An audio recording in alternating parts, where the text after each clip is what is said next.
The woman kicked the door open, pinning the servant who was about to splash water on her under it, and then stepped over the door as she walked in. The servant ran back to the young master, thinking she had successfully scared her, but the splasher returned saying she hadn't even touched her and that she had even torn the door down. The young master was terrified, having experienced the woman's might earlier that day. It turned out that the woman had once been a top assassin overseas, but she had never forgotten her hatred years ago. Her stepmother and stepsister had brutally broken her legs and thrown her abroad, just to seize her family's fortune. Now that she had the ability, she returned home to reclaim everything that was hers. Because all of her family shares were in the old grandfather's name, she made a deal with the young man. She would marry him, and the grandfather would help her win back her property. The grandfather warned her to be mentally prepared, because his grandson was the most notorious playboy in the city. She asked if she could discipline him by hitting him. The grandfather reminded her to avoid the vital spots. When everyone heard that the old man had found a marriage partner for the young master, they thought their wild days were over. But the young man boasted that no one could control him. To trick his grandson into marrying, the old man pretended he was gravely ill and said that if the young master didn't get married, he wouldn't seek treatment. Panicked, the young master agreed to marry the very next day and ran to call the doctor. He expected his bride to be an ugly woman, but the moment he saw her, he fell for her beauty. He couldn't believe such an adorable girl existed. But her first words infuriated him. She asked why his grandfather hadn't mentioned that his grandson was mute. He retorted, "Who's mute?" She cut him off, asking whether he was marrying her or not. The young man tried to set 3 rules. She must not interfere with his private life. After a year, she must initiate divorce. They must have no physical contact. The woman simply sat in his lap and asked, "We're already married, what if I don't follow your rules?" The young master tried to push her away but was shocked at her strength. Then she laid down her own rules. No staying out all night.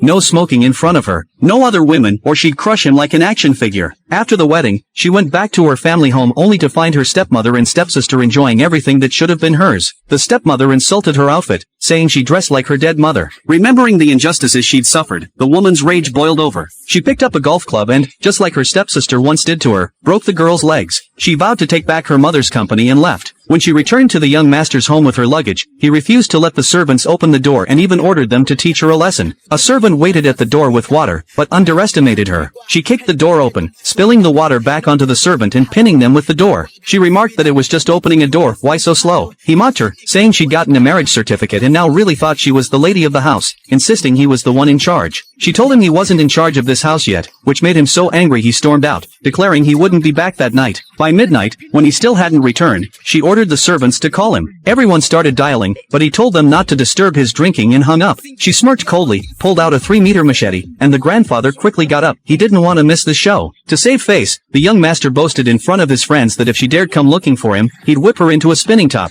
The next second, she showed up. A friend tried to hand her a drink, but she sliced the bottle clean in half and warned that if he came home this late again, she'd be cutting more than just bottles. The friend dropped